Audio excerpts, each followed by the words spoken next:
Naam, mtazamaji wa Celebrity TV, na leo tupo katika mtaa wa Buhongwa au sehemu ya Buhongwa katika mgahawa wa uliopo hapa maeneo ya Buhongwa. Nipo hapa kuja kuzungumza mawili matatu kuelekea mtanange wa leo ambao utachezwa huko visiwani Zanzibar katika uwanja wa New Amani Complex, ukihusisha Yanga dhidi ya Simba ambao ni derby ya hapa Tanzania ambao ina mvuto hasa katika Afrika Mashariki. Ni mimi Steven Kenneth na nyuma ya kamera yuko Baraka Serebule, tuweze kupata mawili matatu baadhi ya washabiki wa kandanda. Tuanze kwa majina yako kwanza hapo. Unaitwa nani? David Busungu. David Busungu. David Busungu. Wewe ni mshabiki wa timu gani? Mshabiki wa timu ya Simba. Mshabiki wa timu ya Simba.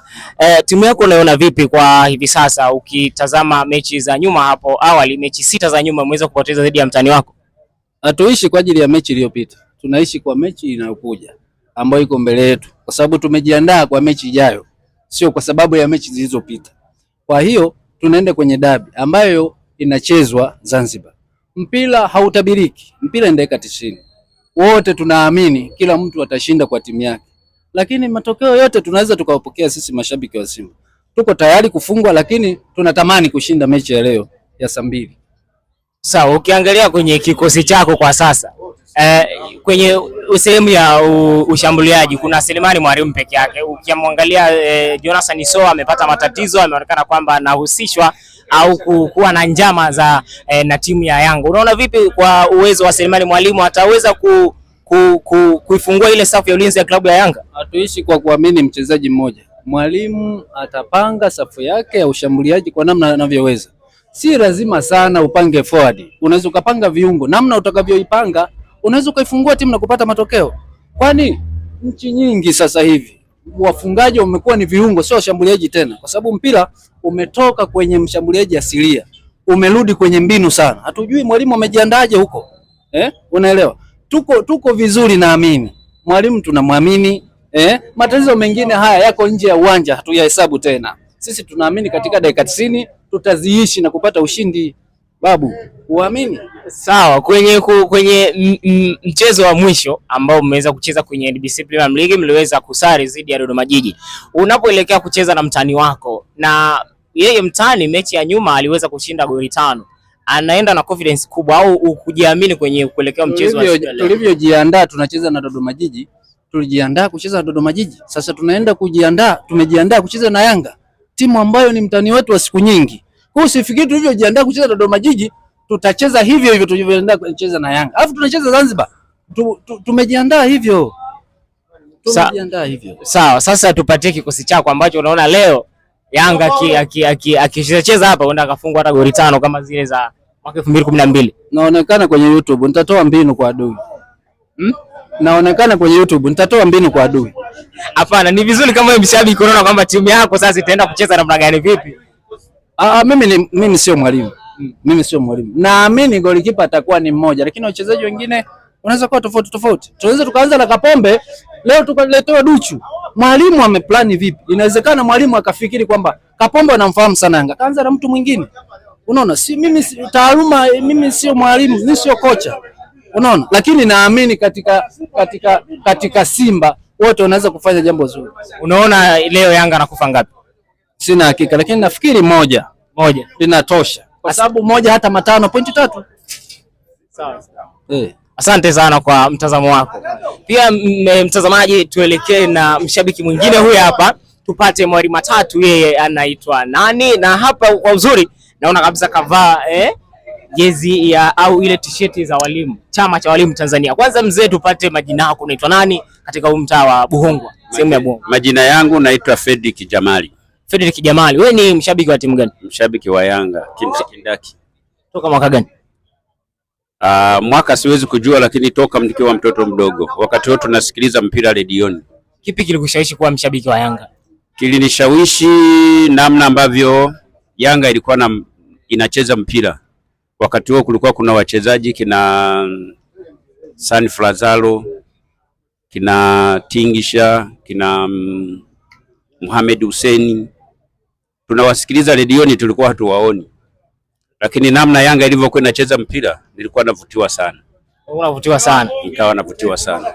Sawa, tuone kwa sasa tunavyoelekea kwa siku hii ya leo, majira ya saa 2:15 kule Zanzibar utapigwa mtanange wa dabi ya Kariakoo, Simba dhidi ya Yanga. Unaiona timu yako ikienda kuendeleza ubabe dhidi ya mtani wako Simba?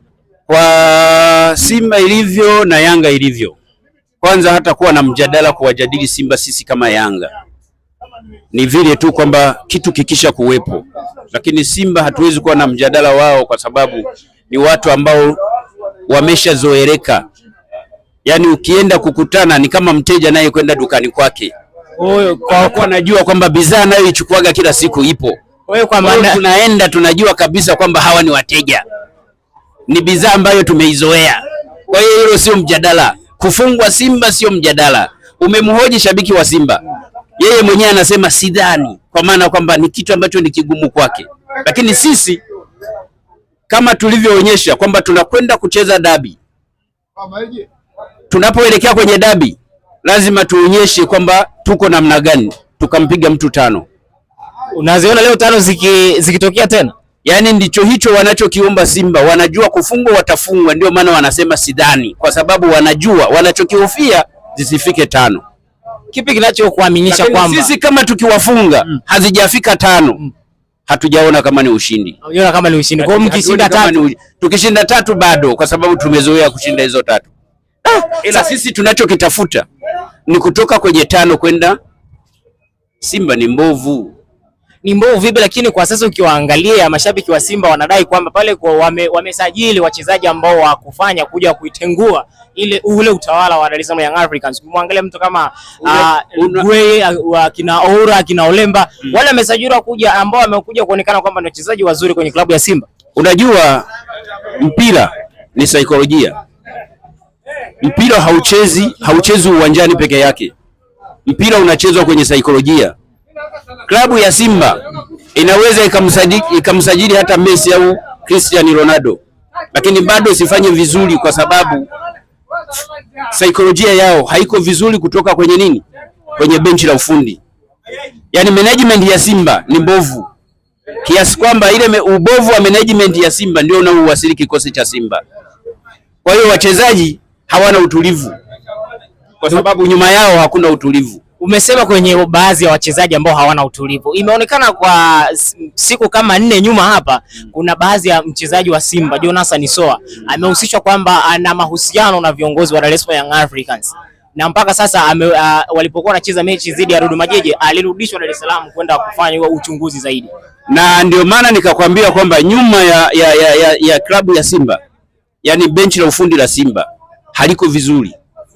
Na Jonathan Soa alitaka kusajiliwa Yanga, lakini tabia za Jonathan Soa Yanga walizielewa, kwa sababu walikuwa ni watu ambao wanaweza kukaa pamoja na wakapanga kitu kimoja. Wakaona Jonathan Soa hafai kucheza Yanga kwa sababu nidhamu yake ni mbovu, ataigharimu timu. Ndicho kinachotokea hata sasa. Sasa kwa sababu Simba wao kauli ni ya mtu mmoja, hawana management. Wao wakimuona mchezaji bila namna ya kumfuatilia tabia zake na mazingira yake, huo muda hawana. Kwanza wanasajili kwa udalali. Sawa, unaenda kucheza dhidi ya mtani wako Simba. Ukiangalia ripoti ya jana ya kocha wa Yanga, alisema kwamba uwepo wa Pacome Zouzoua kucheza ni 50% na kutokuwepo ni 50%, kwa sababu ana baadhi ya majeraha kwenye mwili wake, pamoja na Clement Mzizi ambao ukiangalia mechi mbili za nyuma, hawa ndio wachezaji ambao walihusika kwenye ufungaji wa magoli. Yanga ni timu ambayo ina usajili, yani ina kikosi ndani ya uwanja na ina kikosi kwenye benchi. Kwa hiyo hata kama Pacome hatokuwepo, bado Yanga uwezo wa kumfunga Simba upo. Angalia usajili walioufanya. Kuna nani? Anaitwa nani? Depu. Kuna Depu. Kuna yule aliyeingia ingizo jipya saizi anayetokea pembeni. Unamuona alichoingia. Mechi ya kwanza akapiga goli 2. Mechi ya pili tena akatupia. Hao ni wachezaji ambao hata kama Pacome hayupo, umeshanielewa, bado wanaweza wakaiadhibu Simba. Sasa unaona Simba leo, umesema zisipofika 5 unaonekana kwamba hamjashinda. Unatamani zifike goli ngapi? Mimi natamani zifike 5 kuendelea mbele. Upangie kikosi chako cha kumfunga Simba magoli 5. Kikosi cha kumfunga Simba magoli 5. naanzia pembeni kushoto, kuna Mohamed Hussein Baka kama kawaida, kuna Mamnyeto hapo. Jobu nimemwacha pembeni. Huku kuna Israel Mwenda, kuna Duka Bui hapa kwenye namba 6. Pale kwenye namba 8 kuna Mdasiri Yahaya. Nina sababu. Kwa nini Mdasiri Yahaya? Mdasiri Yahaya ana kazi mbili, ana uwezo wa kutibua na ana uwezo wa kutoa pasi elekezi. Mfuatilie katika mechi za hivi karibuni, anachokifanya kile kinafaa kwenye safu ya kiungo ya Simba. Natamani kwamba namba 10 awe Dube. Amewazoea Simba kuwafunga, lakini toka ingie Yanga hajawahi kuwafunga. Hata kama hajacheza dabi, amecheza dabi 2 kama sikosei, lakini bila kufunga goli. Kuna mtu anayeitwa Depu namba 9 hii. Namba 9 akisimama Depu atakuwa na vurugu na mabeki wa Simba. Dube ni mwepesi kufanyaje? Kupata chance ya kufunga goli. Halafu kule pembeni kule Raisa anaweza kawepo Zengeri namba 7, acheze 11 au 7, atokee huku chini. Halafu kule juu naweka kifaa kipya kile pale. Hicho kikosi cha leo wamekufa. Kwenye upande wa goalkeeper haujaweka, hatujaona kwamba ataanza goalkeeper gani. Hiyo ni Mdaka Mishale, anajulikana hiyo, wala humulizagi huyo. Yaani huwezi kuitaja Yanga, kikosi cha Yanga alafu kamwacha Mdaka Mishale. Hiyo mpaka sisemi hiyo, haitakiwi kusemwa hiyo. Lakini tayari umeshasajili kulipa mwingine. Je, hawezi akacheza kwa mechi ya leo? Hawezi kucheza dabi mwenyewe, ina mwenyewe. Diara. Ina Diara mwenyewe. Mdaka Mishale, usiseme Diara, sema Mdaka Mishale. Haya bwana, ni maneno ya mshabiki wa Dar es Salaam Young Africans. Tuweze kupata maoni mengine ya washabiki hapa. Nipo na mzee hapa ambao wameonekana kwamba ni wazee ambao wameweza kushabikia hizi timu kwa miaka mingi sana. Mzee, kwanza kwa majina unaitwa nani? Mimi naitwa Fadhili Simoni Mnana, jina maarufu Kanyana. Kanyana. Wewe ni mkazi wa hapa Buhongwa? Ni mkazi wa hapa Buhongwa. Inaonekana umezaliwa hapa Buhongwa. Mimi nimekuja tu. Mimi ni mzaliwa, ni mwenyeji wa Kigoma. Sawa, watu wa Kigoma wanasifika kwa ubishi. Sio ubishi. Ndio kawaida yao, wao huwa wanataka kitu kilichonyooka. Lakini sio ubishi. Sio ubishi. Kwa hiyo kuanzia leo bwana Waha sio wabishi. Wanataka vitu vilivyonyooka. Ukimwambia hii ni birika anakuambia ni birika. Lakini ukimwambia kwamba ni sahani anakuambia akubali. Sio sahani, ni birika. Sawa, hao ni maneno ya mzee wetu kutoka hapa Buhongwa. Sasa wewe ni mshabiki wa timu gani? Mimi ni Simba damdam. Wewe ni Simba? Simba. Wewe unaonekana una umri mkubwa sana. Umeanza kushabikia Simba mwaka gani? Nimeanza kushabikiwa nikiwa bado mdogo sana. Miaka mingapi? Zamani sana, 73. Mwaka 73? Nikiwa na umri wa miaka 10. Mwaka 73 ukiwa na miaka 10. Ina maana ulizaliwa mwaka 1963. 63, naam. Kuanzia mwaka 73 unaanza kushabikia Simba. Haujawahi kufikiria hata kwamba uhamie upande wa pili? Yaani na sita hama. Kwa nini? Naona timu inafanya vibaya kwenye damu. Maana kuanzia baba ni Simba damu. Na leo nikwambie tu ukweli mtangazaji. Yanga tunaifumua mchana kwa sababu pale mbele kuna shida, kuna majeraha. Umesema leo umesema kwamba Yanga unamfumua wazi. Unamfumua. Unajiamini vipi? Naamini kwa sababu kikosi chetu kiko imara, kiko safi, hakina majeraha. Lakini kikosi kile kimeshindwa kupata pointi zidi ya Dodoma Jiji. Hiyo sio tatizo, pale walituroga tu. Ni mauchau yale. Wewe kuona kipa alikuwa anachokonoa pale chini. Zile ni mbinu za wachezaji. Lakini sasa pale walitufanyia ufikisu. Sasa leo sisi na Yanga tunawafumua tena vizuri sana na wametuzoea na tunataka mazoea yaishie hapo. Utani mwingine tunaofanya kidogo. Umefungwa mechi 6 mfululizo. Unajiamini vipi kuelekea mchezo wa leo? Leo ninajiamini kwa sababu kikosi tumesajili vizuri. na tuna wachezaji wazuri kwa hiyo ushindi ni wetu, tuna uhakika. Una uhakika vipi sasa? Uhakika ni dakika 90 mzee, mwana mdogo, uhakika ni dakika 90 ndio uhakika wetu, na lazima leo ule mwiko tuuvunje wa kutufunga kila siku, kutufanya sisi ni mboga yao, hiyo wasahau. Maana walishatufanya mimi chakula, sasa leo ile chakula tunaivunja.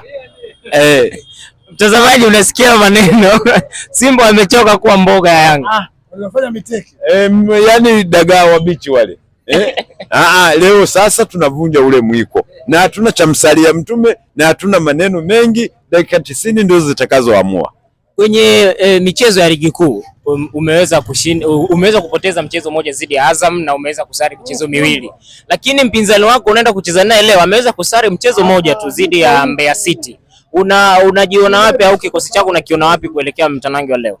One mistake, one goal. Tulifanya makosa hayo na tumeshayarekebisha. Mzee, hawaamini watazamaji. Hebu rudia tena Kiingereza. One mistake. Yani kosa moja huzaa goli. Kosa moja kuzaa goli. Sasa yale kipo kwa mzee. Kidogo. Sasa yale yote leo tunayasawazisha. Hamna shida kabisa. Yale yote tumeshayaona kwamba udhaifu wetu ulikuwa mahali fulani tumerekebisha. Kwa hiyo leo lazima tuwafumue sawasawa hawa jamaa na hatuwaachi. Na kama wewe ni mwana Yanga shauri yako, lakini leo lazima tuwaweke kibindoni. Leo lazima tuwaweke kibindoni leo. Hatuwaachi Yanga. Maana yale mazoea kutugeuza sisi mboga ndio hatutaki. Leo mwiko tunaukatilia mbali. Kwa leo kuelekea mechi ya 7 ndo Simba ataanza kushinda. Unaona sasa Simba ataendelea tena kushinda mechi zinazofuata zaidi ya mtano wake. Unaona leo tumewafunga. Tunawachukulia miaka hii mitano bila wao kutufunga tena. Yaani ukiona leo tu tumewafunga, basi ujue tumewamaliza moja kwa moja. Unajua mashabiki wa Simba wanasifika kwa kuwa waongeaji sana, alafu timu yao ni mbovu. Sisi sio waongeaji sana, isipokuwa tuna ile hali ya kushinda, ndio uongeaji wetu. Simba ni kikosi kikubwa ambacho kwa kweli kwa wastani hata Afrika nzima inakiogopa. Hata Mwarabu akishushwa hapa Dar es Salaam leo kuja kucheza kwa Beni Mkapa pale, anakuja huwa waonage wanatetemeka Waarabu wenyewe. Naambia tulia sasa uone, tuwakomeshe.